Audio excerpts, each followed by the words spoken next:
मनाचा संकल्प किंवा सिद्धी पूर्ण कधी होईल, यामध्ये संत तुकाराम महाराज अभंगातून सांगतात.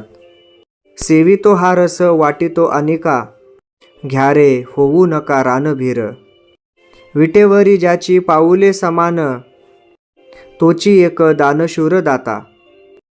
मनाचे संकल्प पावविल सिद्धी, जरी राहे बुद्धी याचे पायी. तुका म्हणे मज धाडिले निरोपा, मार्ग हा सोपा सुखरूप.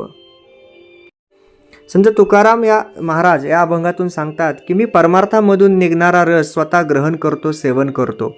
हा रस एवढा मधुर आणि चांगला आहे की तुम्हाला सत्सद्विवेक बुद्धी देईल.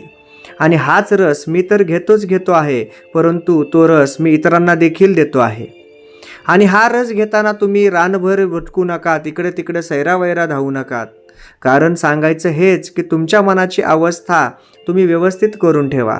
धांदललेल्या गोष्टीमध्ये गुंतून नका राहू, संकटामध्ये स्वतःहून नका जाऊ. जर तुम्हाला हा भक्तीचा रस प्यायचा असेल तर तुम्ही शांत मनाने आणि खरेच भक्तिभाव ठेवून हा रस प्या. या जगामध्ये खरा मोठा दाता किंवा दानशूर दाता कोण आहे, तर तो तोच आहे जो ह्या विटेवर समचरण ठेवून उभा आहे. तो विठ्ठल पांडुरंग हाच सर्वात मोठा आणि श्रेष्ठ असा दाता आहे.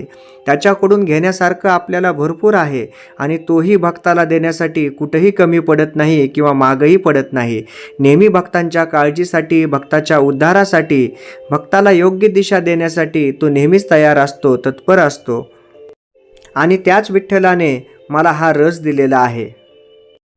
याच्या समचरणावर जर आपण आपली देहबुद्धी ठेवून आलात, सर्वस्व त्याच्यावर अर्पण करून सोपवून जर पुढे जीवनामध्ये निघून गेलात, तर तुमचे सारे संकल्प पूर्ण होतील.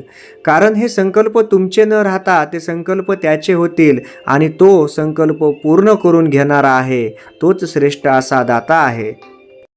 संत तुकाराम महाराज म्हणतात की मी त्याचा निरोप देणारा आहे आणि हा निरोप मी तुमच्यासाठी घेऊन आलेलो आहे. आणि हाच खरा सोप्या मार्गाचा माझा निरोप तुमच्यासाठी आहे. म्हणून आयुष्यात कधीही वाईट मार्गाला किंवा वाकड्या मार्गाला जाण्यापेक्षा सरळ सोपा साधा मार्ग निवडून आयुष्य सुखसमृद्धीने भरभराटून टाकले पाहिजे. जय जय रामकृष्ण हरी.